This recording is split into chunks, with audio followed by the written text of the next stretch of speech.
Hey there, so glad you're here on my channel.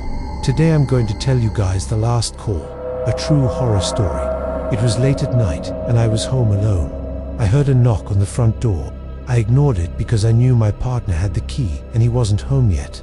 Then I heard footsteps in the hallway. I was scared, so I called out for my dog, who started barking. The footsteps stopped. Then I heard the front door open and close. I told myself it was just the wind. Then the phone rang. It was my partner. He was at the door trying to let himself in.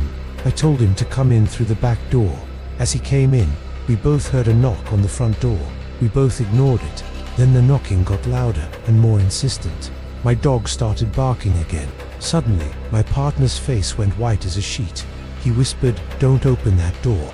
He said he had a bad feeling about this. I told him it was probably just someone at the wrong house, but he insisted we go check the security cameras. We saw a girl in a white nightgown standing on our porch. She was beautiful, but there was something creepy about her. My partner told me to call the police while he armed himself with a gun. The girl knocked again, and this time she was right up against the door. I screamed and hid behind my partner as he slowly opened the door. The girl stepped inside and everything went black. When I could see again, we were both on the floor and the girl was standing over us. She looked angry.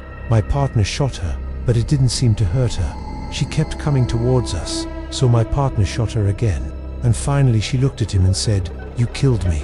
Then she disappeared. We didn't hear from her again that night, but the next morning we found a diary in the backyard. It belonged to a girl who lived in our house 100 years ago, and it turns out she died in a fire. I never thought we'd be able to sell our house after what happened, but we did. And now I'm going to tell you about the mother and daughter who died in a house. It was late at night and I was home alone. I heard footsteps in the attic. I ignored them. Then I heard a knock on the door. I went to check it out. No one was there. Then I heard a voice. It said, "Let me in, I'm cold." I went back inside and locked the doors. That's when I heard the scratching. It sounded like someone was trying to get in. Then I heard a little girl's voice. She said, "Let us in, we're cold." I didn't reply.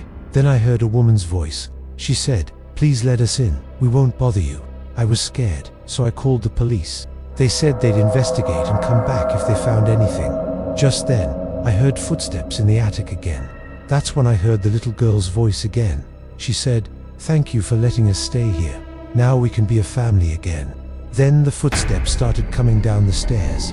I screamed and hid under the bed. When I looked out from under the bed, I saw a little girl in a Victorian nightgown. Then I saw a woman in a long dress. She was holding a lantern. The little girl walked past me and out the front door. Then the woman came closer. She said, "Can you help me find my daughter?" I asked where she was, but the woman didn't answer. She just kept looking around. Then the woman and the girl both vanished. In the morning, the police found nothing, but a neighbor told me about a house on the hill. People had seen a little girl and a woman in a long dress walking around the yard. When I told them about the voices, they said, "Oh, that's just the ghost of Sarah and her mother, Catherine. They died in a fire 100 years ago.